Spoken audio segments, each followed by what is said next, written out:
I think lower secondary students particularly need to focus on the ideation process. So essentially that's just coming up with a whole bunch of ideas. It's a fancy word for lots of ideas.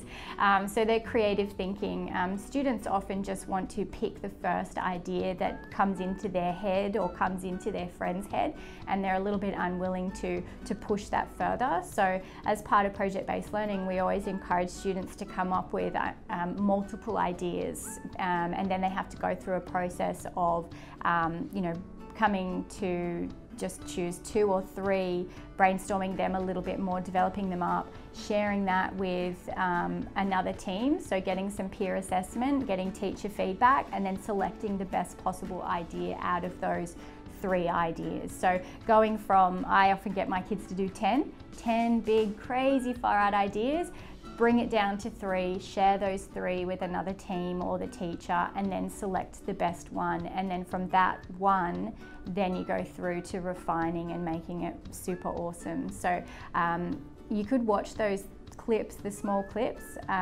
from the War on Waste, or you could watch the whole episode.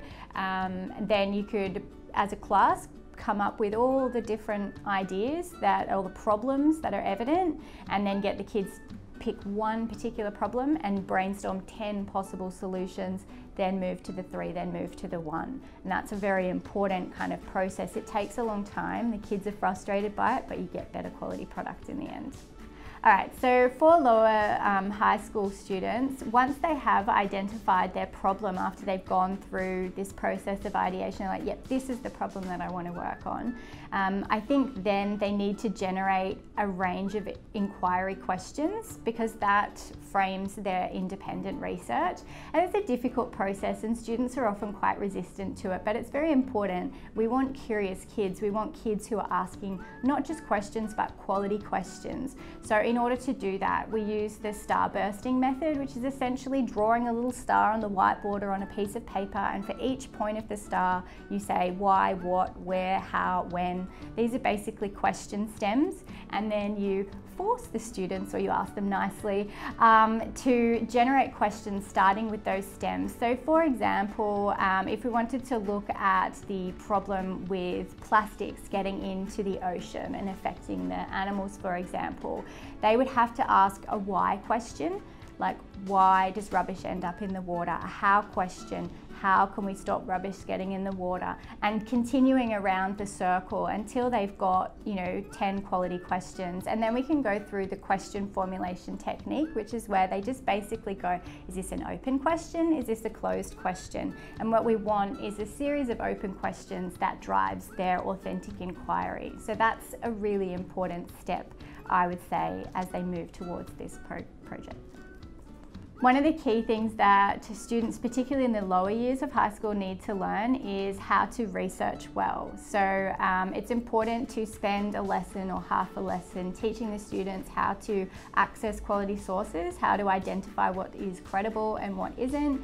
Teacher librarians are fantastic for this, so go to your teacher librarian and ask for great strategies if you don't have any of your own. But once they do find their sources to answer their inquiry question, and I encourage students to triangulate their information, so they have to have 3 great sources for each question.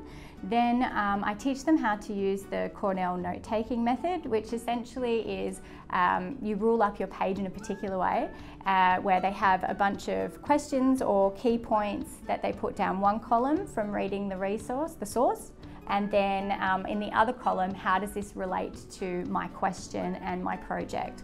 So it's really just about engaging with the source that they find online, or they find in a textbook, or some kind of book that they get from the library, could be a podcast even, and making sure they take quality notes, so as that they're answering the question in their own words and they're not just copying and pasting information, because what we don't want in this project or this competition is a whole bunch of copied and paste answers from the internet, because to solve these type of problems we have to have critical thinking.